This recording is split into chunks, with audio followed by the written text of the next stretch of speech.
নমস্কার, সবাইকে স্বাগত আমার স্বপ্নাখোঁজ এডুকেশন চ্যানেলে। আমি সুজিত কুমার মাইতি, ইতিহাসের শিক্ষক।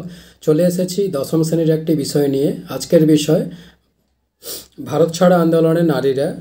ভিডিওটি ভালো লাগলে লাইক, কমেন্ট, শেয়ার ও সাবস্ক্রাইব করে রাখবেন। আর পাশের নোটিফিকেশান বোতামটি সক্রিয় করে পাশে থাকবেন, যাতে এই রকম নতুন নতুন ক্লাস ভিডিও সবার আগে আপনার কাছে পৌঁছে যেতে পারে।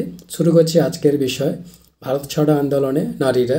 কি বলা হচ্ছে, গান্ধীজির আন্দোলনে নারীদের অংশগ্রহণ একটি বিশেষ বৈশিষ্ট্য। 1942 খ্রিস্টাব্দে গান্ধীজি যে ভারত ছাড়ো আন্দোলনের ডাক দেন, তাতেও বহু সংখ্যক নারী যোগদান তো করেই, এমনকি কিছু কিছু ক্ষেত্রে দৃষ্টান্ত পর্যন্ত স্থাপন করে। এরপর ভারত ছাড়ো আন্দোলনে ও নারী সমাজ। ভারত ছাড়ো আন্দোলনে সর্বভারতীয় ও আঞ্চলিক স্তরে বাংলা, পাঞ্জাব, অসম নারীরা উল্লেখযোগ্য মাত্রায় অংশ নেয়। এরপর নেতৃত্ব দান।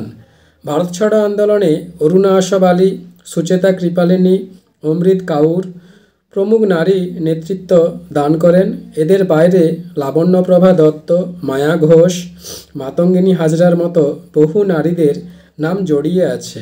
এরপর মহিলা রাষ্ট্রসংঘ। রমেশচন্দ্র মজুমদার তাঁর বাংলাদেশের ইতিহাস গ্রন্থে লেখেন যে, লতিকা ঘোষ এ সময় মহিলা রাষ্ট্রসংঘ প্রতিষ্ঠা করেন। এই প্রতিষ্ঠানের সদস্যরা দোকানে দোকানে, স্কুল কলেজে পিকেটিং করে। এরপর নারী সত্যাগ্রহ সমিতি। উর্মিলা দেবী নারী সত্যাগ্রহ সমিতি প্রতিষ্ঠা করেন।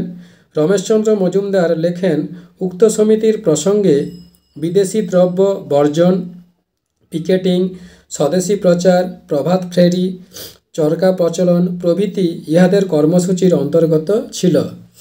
এরপর শ্রমিক নেতৃত্ব। অসহযোগ আন্দোলনের সময় নারীরা শ্রমিকদেরও নেতৃত্ব দেন। সন্তোষ কুমারী দেবী তৎকালীন চটকল ধর্মঘট, শ্রমিক আন্দোলন, চা বাগানের কুলি ধর্মঘটে নেতৃত্ব দেন। এরপর অল্পবয়সী নারীদের অংশগ্রহণ। ভারত ছাড়ো আন্দোলনে অসমের 13 বছরের কিশোরী কনকলতা বড়ুয়া অংশগ্রহণ করে দৃষ্টান্ত স্থাপন করেন। এরপর বৃদ্ধাদের অংশগ্রহণ। 73 বছরের বৃদ্ধা মাতঙ্গিনী হাজরা ওরফে গান্ধী বুড়ি মেদিনীপুরের তমলুকে এই আন্দোলনে অংশ নিয়ে ও আত্মবলিদান দিয়ে এক নতুন উদ্দীপনার সঞ্চার করেন। এখানে নারীরা ভগিনী সেনা গঠন করেন। এরপর মূল্যায়ন। ভারত ছাড়ো আন্দোলনে ভারতের আনাচে কানাচে বহু নারী অংশগ্রহণ করেছিল।